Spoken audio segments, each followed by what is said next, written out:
Welcome to Buddhist Daily. This is our meditation and practice series. I'm your host, and here to answer our questions is Lama Dawa. Hi, Lama Dawa. Hi, Tal, and hi, everyone.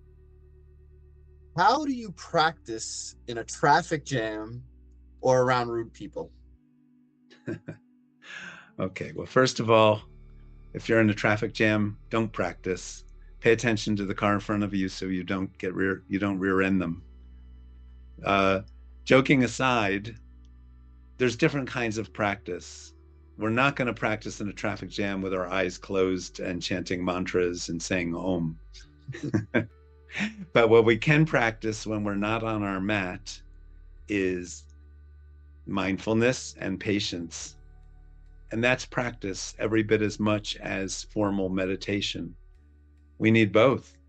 We absolutely need both styles of practice in our lives. Um, and the same thing around rude people. We're not practicing in the sense of meditating when we're around them. We're not trying to om our way out of the situation. But we remind ourselves that we can be kind, even if somebody else is being rude. We can be mindful. And what practice is noticing ourselves. If someone's rude, it's okay. They're doing what they're doing. If it's perceived as rude, that's on us. That's in our mind. That's in our perception. That's how our buttons are getting triggered and pushed. And that's what we have control over. We may not have control over somebody else's rudeness, but how we respond is part of Dharma practice. So patience is one of the most important things. Allowing some spaciousness, giving them slack, giving ourselves some slack, cutting ourselves slack in the sense of just the situation is what it is. Maybe we can't control it. We don't have to like it per se, but we also don't have to necessarily dislike it so much. This is this is how we are working with training our mind. That is what this practice and this path and what Buddhism is all about. It's watching ourselves and our reactions, and then realizing that through mindfulness of noticing what we're noticing in our mind, that we actually then have some choice. We can actually consciously steer our reaction, our behavior in a more positive way. In training our minds in this way, so in the example of traffic jam or rude person, would it help obviously mindfulness is what you're saying there, right? And patience. Would it be helpful to focus on breathing in that instance to help train the mind to become mindful and patient? Yeah, absolutely. Yes. That's a good technique. These are all techniques. These are band-aids. These are ways to do it. Or we can just do it directly by looking and changing in an instant, seeing our mind, and then changing how we're thinking. So we can do either way. They're both valid approaches. Using the breath is very good because, look, if we get annoyed, irritated, angry, our breathing changes. It gets more shallow. Uh, we get tension in our stomach or in our muscles tighten up, something like that. These things happen. So the mindfulness brings us back to an awareness of what's going on with ourselves physically. And then, yes, by consciously breathing or paying attention to the breath, by tuning into, oh, my stomach feels tight or my shoulders are in a protection mode or something like that, we can try to relax ourselves and approach the situation maybe in a more healthy way. Thank you for that. That clarity helps. Station. Can you explain how prayer fits into Buddhist practice, especially since typically prayer requires a deity? Well, we can take the deity out of the equation. Prayer is, in a sense, is very, very important. Um,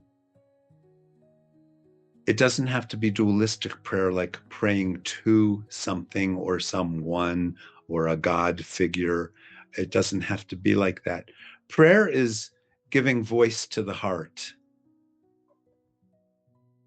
So we are expressing either out loud or softly or even silently, but we are giving voice to the heart's highest wishes, which is so prayer in the Buddhist sense is not praying for something or something to help us per se.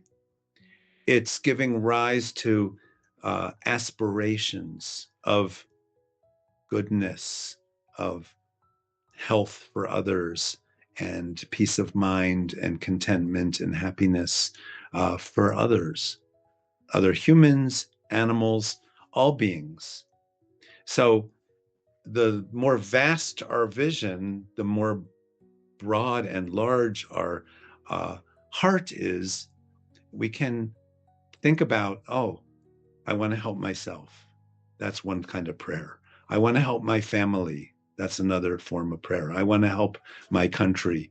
Or we can, all sentient beings throughout the universe, whether I know them or I don't know them, whether they're good or bad, whether they're happy or sad. It doesn't matter what their situation is. Everything's changing throughout the universe, always changing. Circumstances that others have may be good today, maybe not so good tomorrow. Our aspirations, our prayers are that all beings have happiness that's unchanging. That's we say the Mahayana or Bodhisattva type of approach to Buddhism, where we bring that in. If we do that at the beginning, this is very, very important. If we do this at the beginning as a little prayer before we start our meditation, it actually orients us and creates a context. And I say it's like bringing the wind into your sails. It helps to propel your meditation forward because you have an inspiration. I'm not just doing this for myself. There's a sense of, and the Dalai Lama has used this term, universal responsibility. It's a wonderful notion. Universal responsibility. We ourselves are responsible for the greater good. And taking that responsibility on means, as a prayer, I want to do this. I want to be the best, most capable version of myself that I can be so that I can be a force for good. Without even expectations of reward or even results. We don't worry about results. It's just giving voice to that aspiration. That's what matters. That helps us. And it also softens our ego. It's not so much about oneself. So again, all these things help ultimately with the development of wisdom, because wisdom is starting to really see the illusion of a self, of a separate self. So prayer from this standpoint, extremely important. I'm glad you brought that up. Thank you. I have a follow-up there. If I'm just trying to articulate it in my mind, if I'm hearing you right, and correct me where I might be wrong here, in a sense, prayer is for the self, but it extends outward because yourself doesn't necessarily stop at yourself. There's interdependence. So therefore, like this prayer it's universal, doesn't require a deity, but it's in a sense to help yourself. Yeah, but that's a roundabout thing. If in the back of your mind you're thinking I'm doing this because it's going to help myself, it in some way that's fine, but in a little bit of a way it may be defeating the purpose. Just put it out there, like wholeheartedly jumping off the cliff, not holding back. I think that's the notion. Uh, Both in meditation and in prayer, we are opening ourselves up. We are expanding what we even think we're capable of. And we're just opening ourselves to those possibilities. So prayer doesn't even have to have an object or a subject. It's just the doing of it. So it's taking a plunge. And maybe it's a slightly different approach than what many people are used to, but that's what this journey is about. This is what the practice of a spiritual practice is about. It's about uncharted waters, trying things differently so we can find out what we're capable of. This is, as I said earlier, this is the human potential movement. Like, what is our potential? If our potential is to be completely loving and giving and open and contentment without expectations, then we are doing things to kind of allow that to happen. Thank you for that. Thank you, Lama Dawa. I guess the last little piece to that little PS is we don't have to strategize too much our approach to practice. It's about the opposite, dropping our sort of strategies and thinking, if I do this, I'm going to get such and such a result.